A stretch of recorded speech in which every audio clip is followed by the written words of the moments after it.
பேசப்பட்டு வரும் மனிதவள சிந்தனை குறித்து சங்க இலக்கியத்திலேயே உள்ளது என்கிறார் காந்தி கிராமிய பல்கலைக்கழக ஓய்வு பெற்ற தலைசால் பேராசிரியர் முனைவர் நிர்மலா மோகன் அவர்கள். இம்மாத நமது மண்வாசத்தில் சங்க இலக்கியத்தில் மனிதவள சிந்தனை என்ற தலைப்பில் அவர் எழுதியுள்ள கட்டுரையில், மிக பழைய இலக்கியம் என்று போற்றப்படும் கிரேக்க இலக்கியத்தில் கூட சாஃபோ என்னும் பெயர் கொண்ட ஒரே ஒரு பெண்பார் புலவர்தான் உண்டு. ஆனால் சங்க இலக்கியத்தில் 30க்கும் மேற்பட்ட பெண்பார் புலவர்களின் பெயர்கள் தெரிய வருகின்றன. அவர்களுள் ஔவையார் தனி சிறப்பு பெற்று விளங்குகிறார்.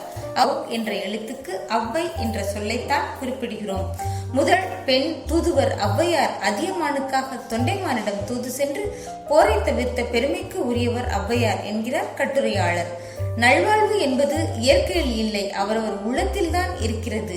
உலகம் ஒன்று நாடாக இருக்கட்டும், ஒன்று காடாக இருக்கட்டும், இல்லை மேடாக இருக்கட்டும், எந்த இடத்தில் ஆடவர் நல்லவரோ அந்த இடத்தில் அந்த உலகமும் நல்லதாக இருக்கிறது.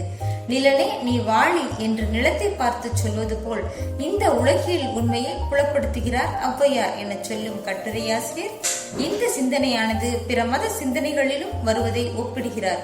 சுவையான இலக்கிய தகவல்களை அறிய இம்மாத நமது மண்வாசம் வாங்குங்க, வாசியுங்க.